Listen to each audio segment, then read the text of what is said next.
All right, let's dive into another deep dive. This time, Ooh, I like that. we're heading to George Crosby Manitou State Park in Minnesota. Okay. You heard of this one? I have, yeah. It's Not super familiar, but I have, yeah. yeah, it seems like one of those hidden gem kind of parks. Yeah, I think that's right. At least from what I'm seeing in all these articles and blog posts and even some YouTube videos. There are a few YouTubers that have gone out there and hiked and stuff. Nice. It's tucked away on the North Shore.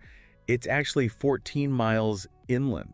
Okay. So it's not right on the shore. Interesting. And it's known for its rugged beauty and solitude. You know, it's interesting you say hidden gem because Oh, really? that phrase that comes up a lot in the sources when describing this park. Okay. And I think you're right. Like, you have these iconic North Shore parks, Yeah. like Tetagouche, Temperance River, that draw huge crowds. And Crosby Manitou is almost intentionally off the beaten path. Yeah, it's whispering to you, "Psh, over here." Right, exactly. If you want a real adventure, Yeah, but that remoteness comes at a price, right? it does, yeah. Camping next to a waterfall, that blog Yeah.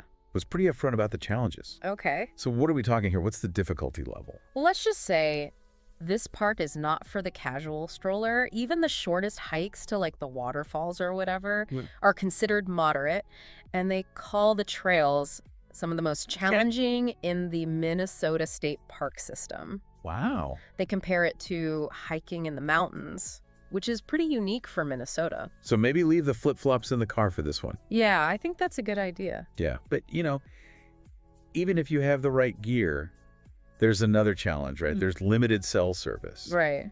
And a few sources mention that. It definitely adds that layer of be prepared Definitely. to the whole experience. You want to download those maps ahead of time, plan your route, let someone know where you're going. Right. It's not a place to just kind of wing it, but I think that feeds into the whole appeal of this park, right? Yeah. That it forces you to disconnect, to rely on your skills and your preparation, and truly immerse yourself in that wilderness. Yeah, there's something about that, isn't there? Yeah. That just really appeals to a certain type of person. Right, absolutely.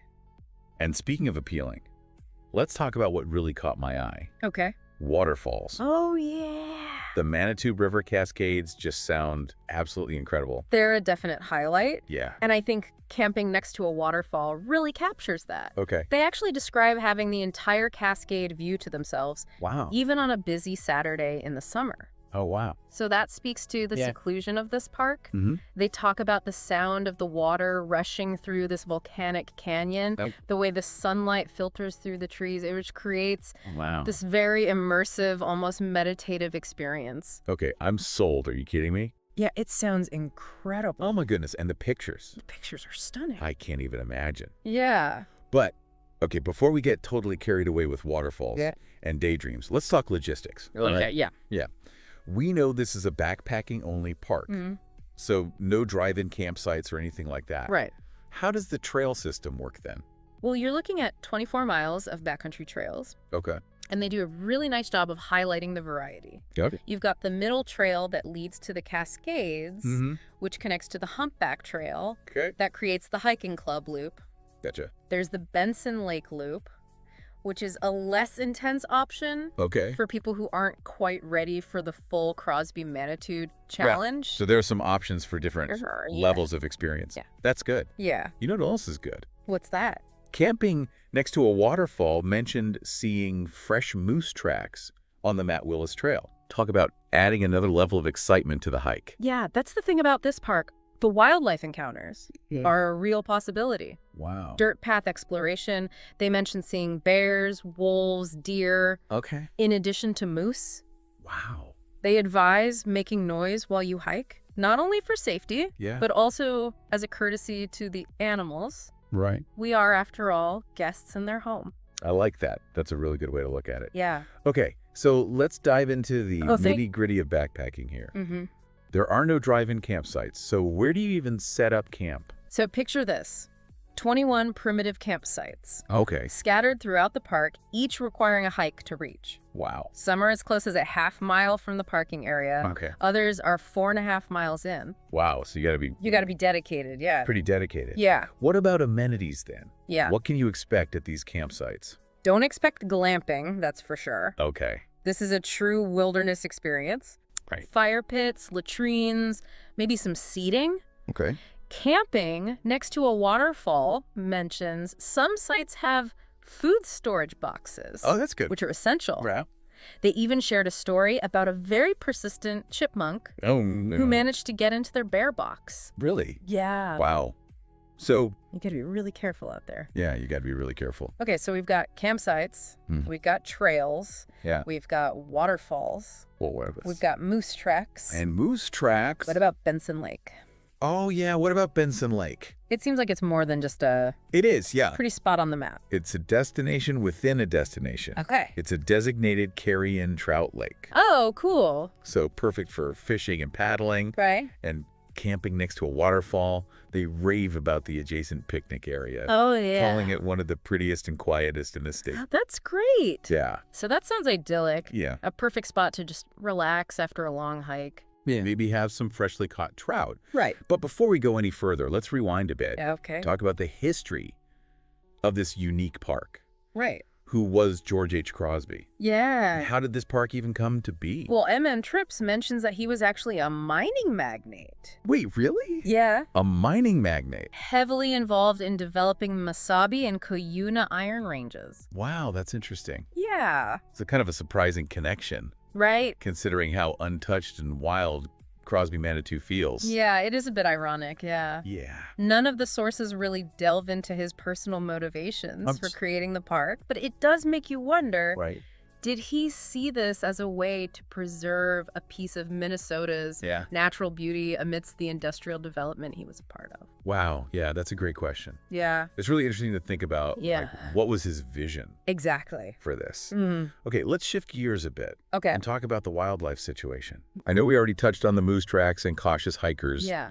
but what else are we dealing with here? So Wikipedia paints a pretty vivid picture. Okay. Timber wolves, black bears, moose, Oh my goodness. even peregrine falcons and golden eagles. Wow. So it's truly a haven for wildlife. That's great. And a lot of the YouTube videos we looked at Yeah. emphasize the importance of being aware of your surroundings, Right. respecting the animals, and remembering that you are a visitor in their territory. That's a really good point. Yeah, I'd love to see a bald eagle, right. but I'd rather admire it from afar. Yeah, exactly.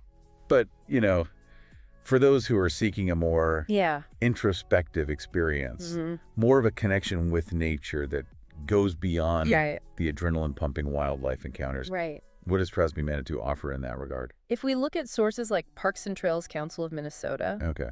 they describe it as secluded and quiet, Okay. a true haven for solitude and reflection. Yeah, I can see that. Yeah. I know we talked about Benson Lake, but are there any other Yeah. hidden gems within the park that might be worth mentioning? So North Shore Visitor points out something kind of fascinating. Okay.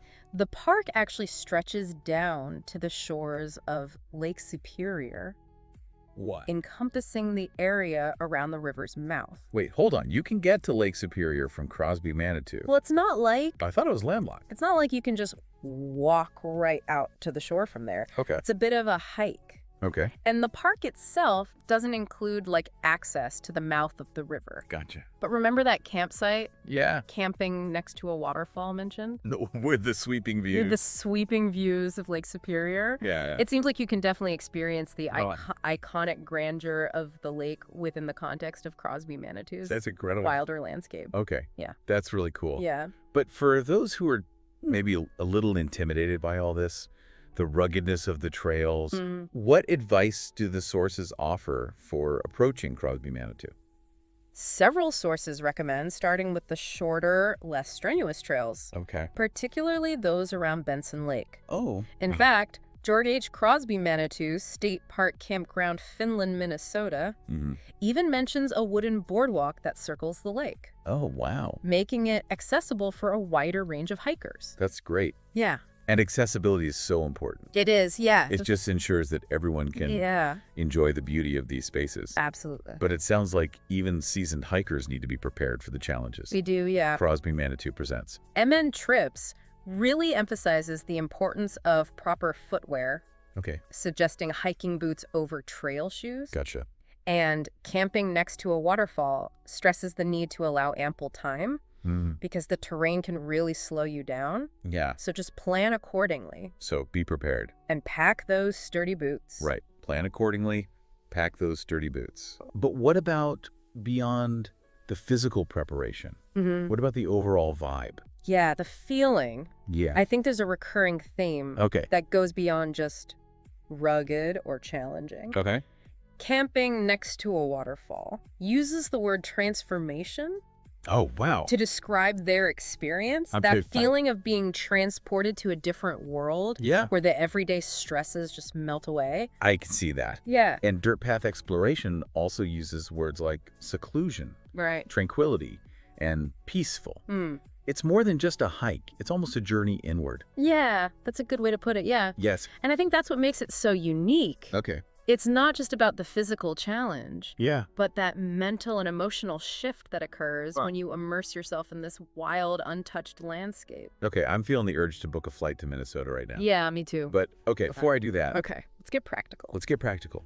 I know we talked about the lack of drive-in campsites. Yeah. But how many campsites are there? Okay. How do you even reserve them? Yeah. What kind of amenities? George H. Crosby Manitou State Park Campground, Finland, Minnesota. Okay. Gives us a pretty good overview. Okay. They mention 21 secluded backpack sites that range from a half-mile to 4.5 miles from the parking area. Gotcha. So you really have the option to choose your level of remoteness. Oh, that's nice. Yeah. So what about those amenities or lack thereof? Lack thereof. I mean, we're talking Primitive, yeah. primitive campsites, right? Primitive fire pits, latrines, some seating, the drill. Right. And remember those food storage boxes? Yeah. Several sources emphasize the importance of using those. Yeah, the Chipmunk Bandit taught us. The Chipmunk Bandit, exactly. Yeah. Protect your food from those very persistent critters. So are there any other camping-specific details that folks should be aware of? So Bohemian adventurers mention some campsites have bear cables. Oh, okay. Which are great if you're not comfortable hanging your food. Yeah, that makes sense. And North Shore Visitor specifically recommends using camp stoves rather than building campfires. Oh, interesting. All in an effort to minimize our impact. Yeah. Preserve the park's pristine environment. I love that. Yeah, sustainability is key. It is, yeah. Especially in such a fragile wilderness area. Yeah. Okay, so we've got the campsite lowdown. Right. But how do you even snag one of these? Yeah, how do you snag a spot? Coveted spots. Yeah, it's a good question. What's the reservation process like? Well, Explore Minnesota says you can book online reservations 24/7. Oh, fantastic. They do have a phone number, but online seems to be the most convenient. Oh, the convenience of technology. It is, yeah. But I'm guessing these campsites book up quick. I think they probably do, yeah. Especially as this park gains popularity. Camping next to a waterfall, they give us a clue. Okay. Remember they were saying they had the Cascades all to themselves on a Saturday? Yeah. But they also noted that the parking lot was packed when they arrived. Oh, wow. So clearly word is getting out. So book in advance. Yeah, book in advance if you're planning a trip. Absolutely. Yeah. What about other planning tips? Sure. Any essential advice from the sources? MN Trips recommends downloading the Avenza Maps app. Okay. It provides trail maps for almost every state park in Minnesota. Oh, that's great. Which are especially useful in parks like Crosby Manitou, where trail markings might be minimal. Right. Yeah, that's really good advice. Yeah, and camping next to a waterfall offers some solid advice. Okay. They remind us the trails can be much more challenging than they appear on a map. Oh, yeah. Good point. So allowing ample time for hiking is crucial. Okay. They also suggest bringing plenty of water and snacks. Right. Since there are no facilities once you leave that parking area. Gotcha. So stay hydrated. Stay hydrated. Stay fueled. Stay fueled. Don't underestimate those trails. Don't underestimate those trails. But there's one specific feature of Crosby Manitou I want to explore further. Okay. The Superior Hiking Trail. Oh, yeah. The SHT. Yeah. So, Crosby Manitou State Park, a tough hike, mentions that 5 miles of the Superior Hiking Trail actually run through the park. So you could potentially incorporate a section of that into your Crosby Manitou adventure. Yeah. Now that's intriguing. It is, yeah. So what is it like hiking that particular section of the trail. Well, they don't sugarcoat it. Okay. They describe the SHT descent down to the Manitou River Okay. as one of the most challenging sections of the entire trail. Oh, wow. Especially with a fully loaded pack. So this is serious business. It is, yeah. If you're going to do this, Wow. you got to be prepared. But for those that are up for it, Yeah. sounds like. It's an opportunity to experience a truly remote, rugged section of the SHT. Right. Bohemian adventurers have a YouTube video that dives into this specific section, Right. highlights incredible scenery, secluded campsites, Mm-hmm. that feeling of complete wilderness immersion. So we have to check that out. Yeah, I'd recommend it. But from what you're describing, this is not for the It's not, no. faint of heart. If you're looking for a nice leisurely stroll, Right. this is not the place. This is not the place. But for those who crave adventure, Yeah. who are prepared for those physical demands, Right. it's a chance to really test their limits. Yeah. Experience that raw beauty Yeah. of the North Shore. I love it. Yeah. And they even highlight. Yeah, Bohemian Adventures actually point out a unique feature Okay. along this section of the SHT. What's that? It's called Lily's Island, Lily's Island. located on Senju Lake, which the SHT passes by. Okay. They describe it as a beautiful spot, Okay. perfect for a lunch break Yeah. or a quiet moment of reflection. Right. And get this, they mention a notebook on the island, almost like a guest book, That's so cool. where hikers can leave messages, Yeah. share their experiences, Right. connect with others Wow, who have walked the same path. What a really cool way I to love that idea. create that sense of community, Mhm. even in the vastness of wilderness. Right, exactly. Okay, so Lily's Island is officially on my On your list. Crosby Manitou itinerary. I like it. But we've talked about the waterfalls, the campsites, the trails, even Lake Superior. Right. What about the park's namesake? Oh, yeah. The Manitou River, Mhm. camping next to a waterfall, calls the Manitou River a constant source of beauty and fascination. Okay. They describe cascading waterfalls, the quiet stretches Yeah. that are perfect for fishing, Okay. just the peaceful sound of water rushing over rocks. And a lot of the sources mention the Manitou River Trail, Yeah. which follows the river for a significant portion of its length. Yeah, Anthony's Outdoors calls it nice and rugged, offering a chance to experience the river's beauty up close and personal. Okay, and then George H. Crosby Manitou, MNN State Park Hiking Club Trail, Yes, adds that the river flows through a volcanic canyon, it does, yeah. which just adds to that dramatic scenery. It does. It's not just a gentle stream meandering through the woods. Right. This is a powerful force Yeah. that has shaped this landscape over centuries. So I'm really getting a sense of this river's personality. Right. Like, it's strong, it's wild, it's untamed. And yet there's a certain serenity to it. Yeah. Camping next to a waterfall also talks about the peacefulness of camping next to the river, falling asleep to the sound of the rushing water.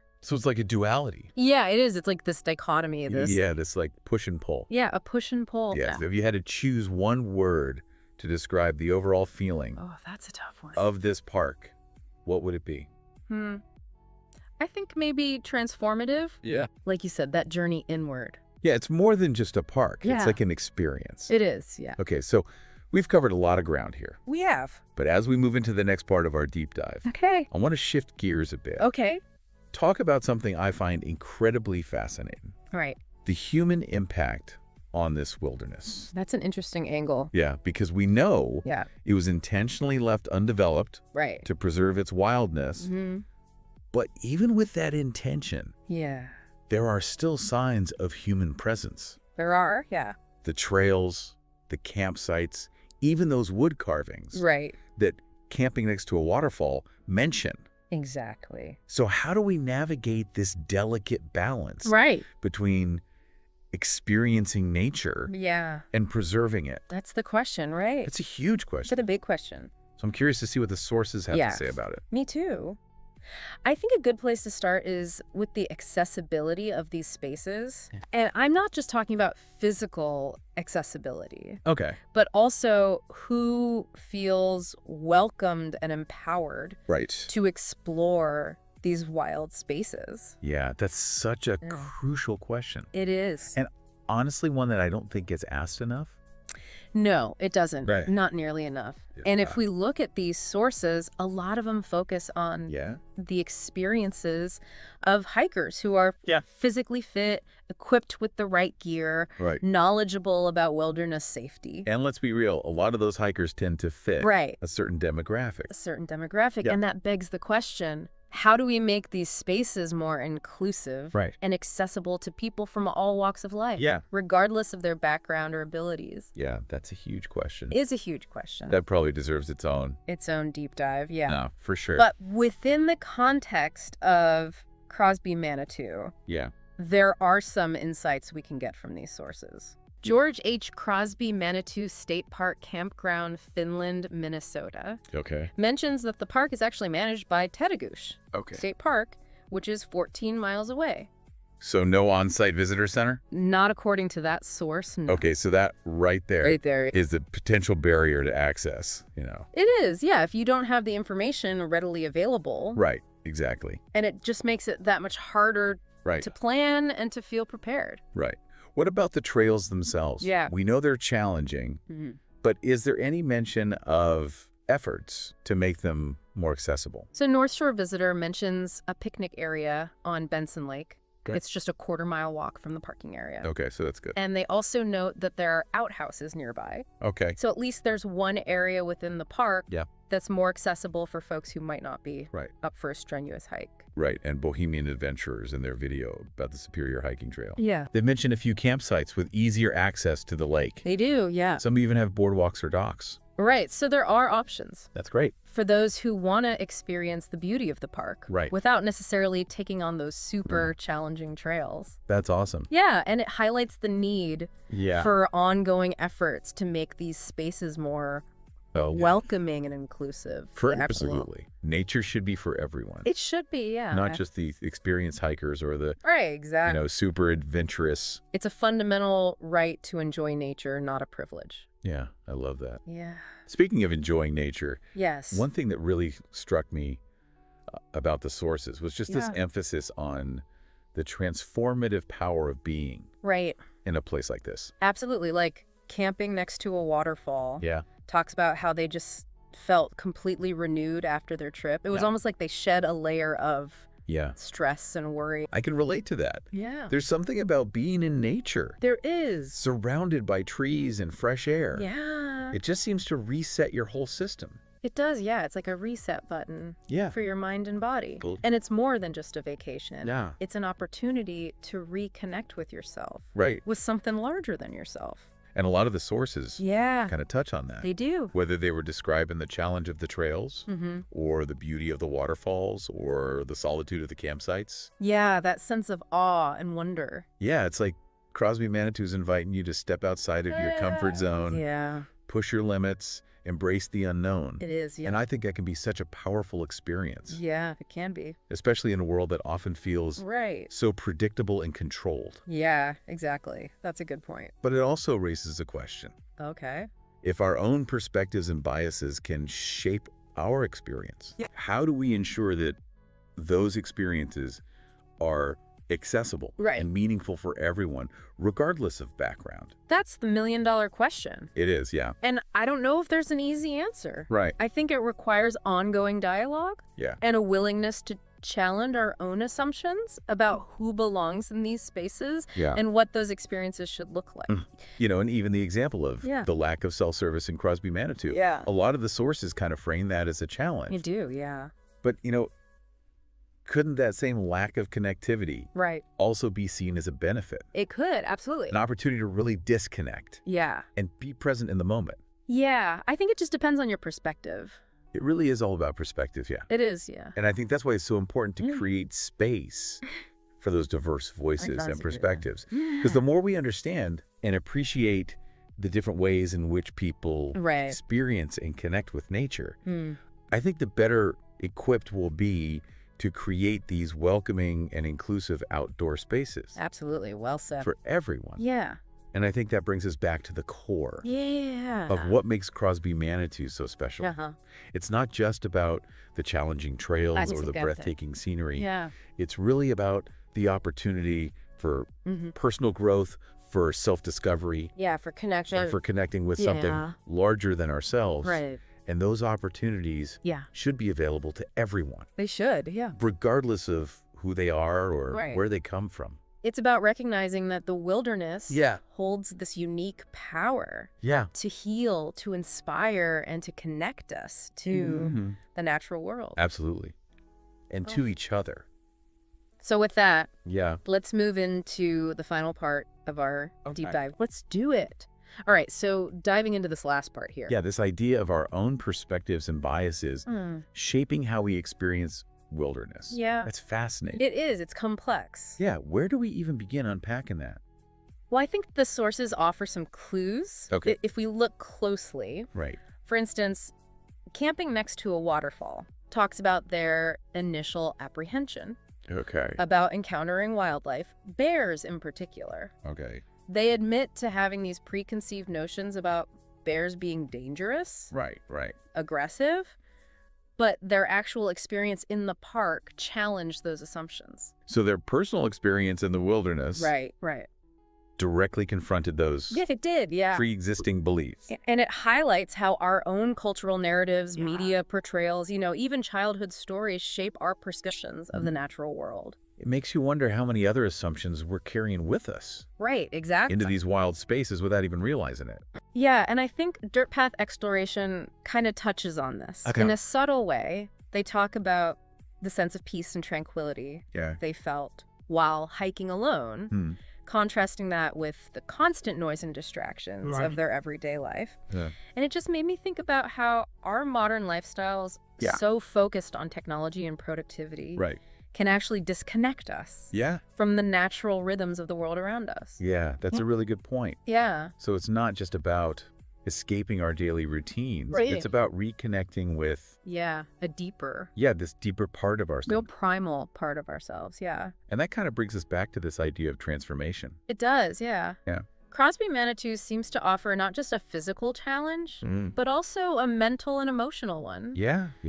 It invites us to confront our fears, to shed those preconceived notions, embrace the unknown. And that's powerful. It can be, Especially in a world that often feels so predictable and controlled. Right, exactly. But it also raises the question. Okay. If our own perspectives and biases can shape our experience. Right.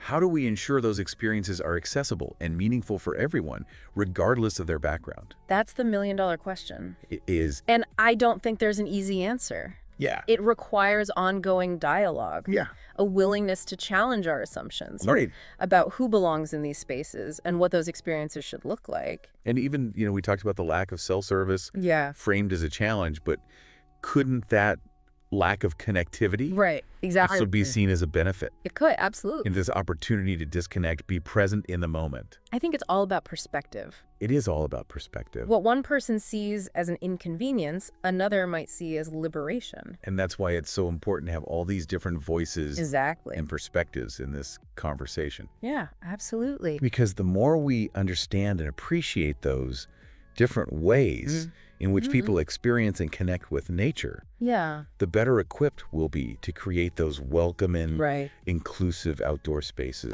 for everybody. Well said. And I think that brings us back to the core of Crosby Manitou. It does, yeah. What makes it so special? It's not just about those trails or the scenery. It's more than that. It's about the opportunity for personal growth, for self-discovery. Yeah, for connection. And connection, yeah. Yeah. This has been an incredible journey. It has. Into the heart of Crosby Manitou. It really has. Rugged trails, cascading waterfalls, all these profound insights about our relationship with nature. Yeah. This deep dive has left me with a lot to think about. Me too. And I hope our listeners feel the same way. Yeah, I hope so too. Crosby Manitou may be a hidden gem. It may be. But the lessons it offers are universal. They are. Timeless. So I want to leave our listeners with a final thought. Okay. Remember those wood carvings at the trailhead? I do. Those small acts of creativity that add a touch of human connection to the wilderness. Yeah, I love that. Maybe they're a reminder that we all have the power to leave our mark, to create beauty, to inspire others, even in the most unexpected places. That's a beautiful way to end our deep dive. Until next time, keep exploring, keep questioning and keep diving deep.